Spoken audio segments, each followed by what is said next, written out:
Hello, this is Michael Dombroski, and this is my country case study for educational technology in Hungarian schools for UMGC EDTC 645. Just a little brief overview of what we're going to go over here for our case study of Hungary.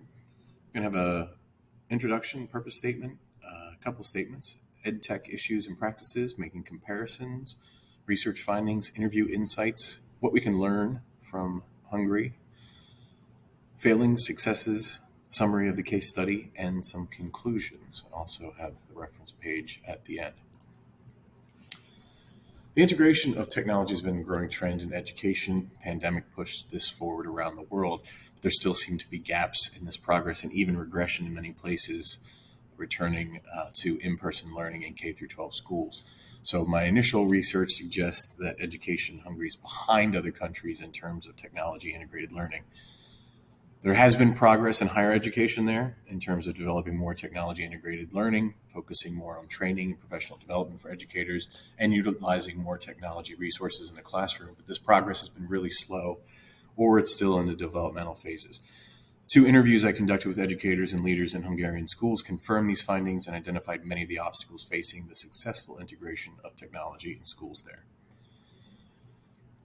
My purpose statement here: to gather information to gain a better global understanding of the way educational technology is integrated into foreign schools, specifically in the curriculum of Hungarian schools, to make comparisons between the use of technology in other countries to the progress being made in schools in Maryland and the United States in general, and to evaluate the successes and failures of other systems to effectively prepare students to learn through technology to compete in a global economy as empowered learners. A little background on Hungary and their educational system. Like the education system in the United States, Hungarian students are required to attend school till the age of 16. In recent years, there have been initiatives in Hungary designed to increase the value of technology integration in schools and help support educators through training and online collaboration. Hungary has a national core curriculum. It identifies expectations for the development of technology integration in public schools, but progress on that has been slow and even regressing post-pandemic. So, access to technology in Hungarian schools. Hungary is an educational website portal and networking site called Selenet. It has a function that allows student users to create and share their own content. The use of free cloud resources like Google Drive and OneDrive in education is common among teachers there, similar to the way it's used in the United States. And Ildiko indicates that learning management systems are less common in public education in Hungary, and that this may be due to a lack of access to training and development or administrative support. Educational technology issues and practices in Hungarian schools. Technology integration has been a major trend in education worldwide, even prior to the need for online and hybrid learning that was brought on by the pandemic. Reports suggest in Hungary there are national strategies covering training measures and research projects in the areas of e-learning, e-inclusion, and digital media literacy. That same university report suggests that at the time, Hungary was around the middle of the pack in terms of progress in integrating technology into educational settings, in terms of device and internet accessibility, and that more technology was available in higher grade levels. So as you move up through grade levels, those increase, more prevalent in higher education and higher grade levels. Perception of the importance of technology as a resource in education, like in many countries, seems to have begun in higher education. There have been some studies done in higher education that suggested that these kinds of resources be further developed to enhance design, of course, and integrate more technology into student learning. Recent years, there have been initiatives designed to increase the value of technology education in schools and help support educators through training and online collaboration. A model called MIM, for example, combines an online modular approach of formal pedagogical internet and communication technologies, ICT training, with an informal online community experience of sharing, developing, and critiquing work. How does that technology in Hungary compare to schools in Maryland and the US?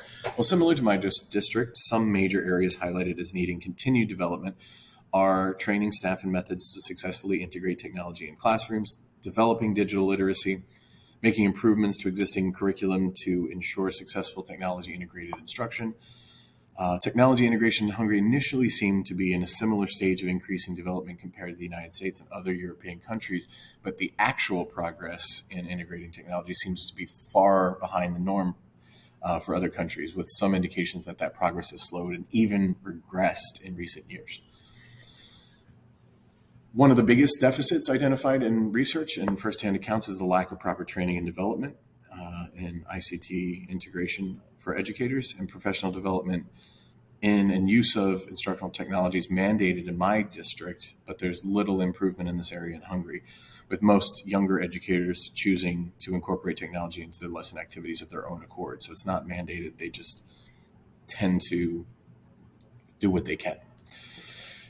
Research indicates that technology is part of educational practices in Hungary, but that integration has not become as commonplace as essential to daily instruction as it is in my school district and other parts of the United States. Further exploration indicates that technology is being used less in the classroom in Hungary since the post-pandemic return to in-person learning. That's also a trend that I'm beginning to see in my own school as educators who are overwhelmed with too many mandates, not enough time or experience to properly utilize the available technologies. They're beginning to limit the amount of technology in their classroom. And a lot of teachers are returning to more traditional teaching methods here in the way that they are in Hungary as well. 2018 report on the state of technology said that developing measures to develop and support digital competence for in-service teachers. There's explanation that there's no requisite for new teachers to have training in integrating technology in Hungary. It is something that should be a requirement for beginning teachers to meet the needs of students in an increasingly digital world. Professional development also needs more focus, and there's training programs that are organized and given without any real qualification for why that's being given or to whom and how it serves them. So digital literacy skills are improving, but that more emphasis needs to be placed on safety measures, legal issues, ethical implications, and digital citizenship. They need to focus on more support for developing these skills in Hungary. Hungary has a national core curriculum identifies expectations for development of technology integration in public schools that specifies the output requirements that knowledge a student is supposed to have and acquire in a given year. There's a clear trend towards the intention to integrate more technology into curriculum. And especially specific on skills like coding to prepare students to be more competent, and compete globally. So some insights from my interviews with Hungarian educators. I happen to know someone who teaches in Hungary. I used to work with here in Prince George's County, Peter Sabat, and he was able to give me a lot of information and connect me with a colleague of his to interview as well. But he describes the classroom setting there as very old school. It's mostly whiteboards, blackboards, maybe a projector for presentations in a classroom, very paper-centric society. High school, there's not much technology integration. Teachers tend to teach from the front of the classroom in paper-based textbooks. Students don't really carry devices to class. They typically take notes by hand, and technology is often outdated. Projectors not even compatible with laptops, and connectivity can even be problematic there. According to him, using educational technology and online resources is more often used to enhance instructional practices on their own rather than mandated by any kind of policy. They are adding tools like Canvas, Microsoft Teams, online review games, Google Classroom, and other learning management system. Often the resistance to the implementation of technology in daily classroom routines. This is especially true for older educators. According to Mr. Sabat, there's a big controversy on the textbook integration, and a lot more innovative textbook companies are getting kicked out of the school system, losing contracts to more paper-based instruction, like traditional kinds of government. It's almost like government propaganda textbooks, he says. He suggests that there seems to be a monopoly on this textbook company, and that integration of online resources is kind of being withheld based on some of these factors. He also indicated that budgeting issues are a concern. Since Hungary is one of the poorest countries in the EU, many issues tend to trend more conservative in their outlook when they're thinking about investing in technology. There is a more of a push at the university level, he says, to improve professional development, especially for teachers. So newer teachers or teachers continuing their work are able to get a little bit more information and instructional technology and professional development. And he even pointed out that 2 Hungarians created Prezi, but a lot of Hungarians don't really use it, or they're kind of afraid of it. So they're doing more to try to get people to integrate technology and presentation software that goes a little beyond the typical PowerPoint or Google Slides, or think beyond those kind of limitations. So they are working on that, especially in the higher education area, but the K through 12 area is still very paper centric. Robert Marks, who has experienced both teaching and administrative roles in Hungary, gave similar feedback. The smart boards, projectors, computers are commonplace, but the use of technology is relatively low. He approximates less than 10% of coursework involves technology in K through 12 schools. Smartphones are the most common available to most students, and pretty much the only thing that they have access to most of the time to be able to incorporate anything in the classroom. It's not mandated, and the decision is totally up to the teachers and individual schools. He also indicated there is some training, but there's no specific technology skill that he's aware of as an area that's targeted for growth. He also indicated that students were very reluctant to use technology. Anything beyond presentation software they didn't seem willing to use. And when implementing new technologies, it's mostly up to the teacher to learn the application of a tool, gain mastery of that, and then introduce those resources to their students. So it's all on the individual teachers to decide. And that many teachers, especially older ones, are not prepared, not trained to use technology in effective ways. Most can only show pictures or previously created exercises using the smartboard, if there is one, and they don't really apply technology for more sophisticated use, such as formative assessment or student self-assessment or peer-to-peer assessment. So what can we learn? Well, the research and conversations with educators in Hungary have indicated that technology integration is falling behind the global trend towards more transformative educational learning experiences in the rest of the world. An OECD report said that basic digital skills in 2020 remained below the EU average, 49% compared to 58%, and only 25% of people between the age of 16 and I think that's supposed to be 24, had above basic digital skills. So that's the EU average was like 33%. Survey suggests that Hungarian teachers are resorting to lectures. They're teacher-centered instruction frequently and more student-centered. They use digital tools less frequently than their international peers. And there's a little chart there from the OECD report. What can we learn? So the failures, the limited technology availability and access to online resources in K through 12 schools, classrooms. Resistance to embrace instructional technology among both teachers and students. Economic and political issues, stifling progress. Limited professional development opportunities, limited expansion of curriculum to include transformative use of technology in education. All of these things are holding Hungary back, and things that we need to focus more on, even in the United States where we are making more progress. All of these issues are still big ones here that need to be considered. Some of the successes they've had focusing on improving technology integration in higher education. Younger and more progressive educators are personally leading that charge towards more education in technology, educational technology in the K through 12 classroom. Utilizing technology for communication is going well. Utilizing technology for sharing resources and best practices. All of these things seem to be going well, and something that bodes well for continued use. Training needs to be specific to the needs of each educator. So the current training models may be out of service for teachers needing training in specific technology tools. They may be of service for those teachers, but it's not enough to provide teachers the training necessary to determine the best ways to integrate technology in their classroom. According to ILDECO, teachers in Hungary are required to participate in technology training programs, but most of these focus on support in using specific technology tools rather than any student development of digital literacy. While the teacher choice in training is appealing, it might be kind of an underserved area of instruction and something that's needed to be developed. So something that they should work on is focusing those professional developments.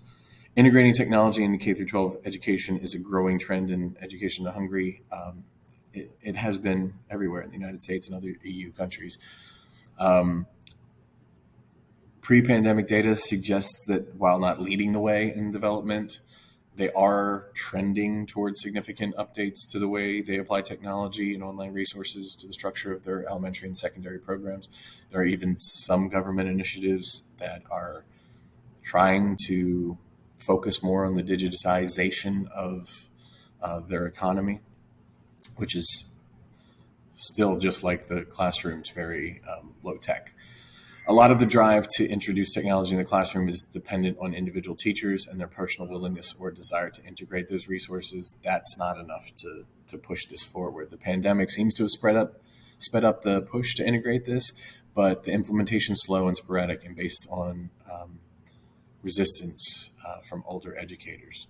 So applying this to global awareness, for students to be more competitive globally, significant changes need to be made in policies, spending to ensure that more progress is made. So it's going to be interesting to see how well the students will be able to compete with workers in the EU or globally, in Hungary, and anywhere really where these deficits in technology integrated learning within the K through 12 setting exist. Applying this research, again, to Maryland and other U.S. schools, there seems to be political factors contributing to the lack of progress. Mr. Sabbath, when I was speaking to him, compared Hungary and the EU to Texas and the U.S. So local mentalities, more conservative viewpoints, they affect the comparative progress in those areas. And political and economic factors can really stifle growth and development in education and often cause regression in progress. So these are things that we need to focus on and think about when applying these ideas. That's one of the biggest things I think that I learned from this, because there's not a lot of technology that they're using that really surpasses anything that we've done, but it is kind of like a learn from your mistakes thing. Hungarian schools are not integrating technology at the same level as European countries. Economic impacts holding back development. Mr. Sabbath even cited the war in Ukraine and the pandemic as contributing factors for economic failings, and those more conservative approaches holding back expanding those practices to include more technology. There's a hesitancy to adapt to changes in education. It's largely based on older educators, while newer, more tech-savvy educators are taking it upon themselves to integrate technology. But the curriculum development, the spending, the policies, they need to begin to match those trends in order for improvement to be made so that Hungary doesn't continue to fall behind the rest of the world. More professional development is a key area of need when it comes to being able to fully integrate technology resources in the classroom. That's true there and here. As technology integration becomes more commonplace, more focus needs to be made on digital literacy skills, educating students on proper digital citizenship and online safety concerns, and that the development of curriculum needs to be a continued focus as learning is updated to make education through technology more transformational rather than simply a tool used to deliver and enhance existing methods of instruction. So there have been similar trends post-pandemic, even in U.S. schools, where many educators are returning to more paper-based learning over technology-heavy lessons. I've seen it here in my school. People are just pushing back, and it's difficult to assess the impact of what that will happen, how that will impact students as they move from K through 12 to higher education. But Mr. Sabbath does have experience with that and reported there don't seem to be many learning gaps among those students, and they're adapting well to the use of increased use of technology in higher education.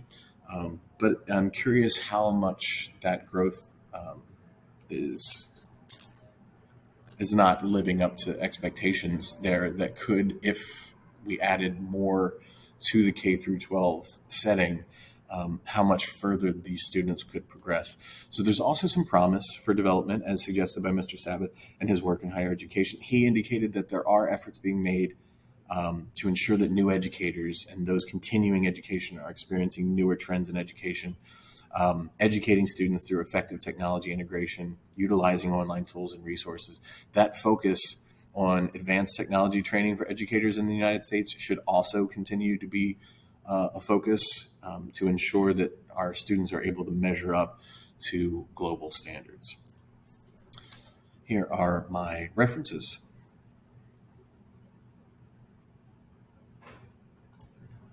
Thank you very much for watching. This has been my country case study on Hungary, my final presentation for EDTC 645.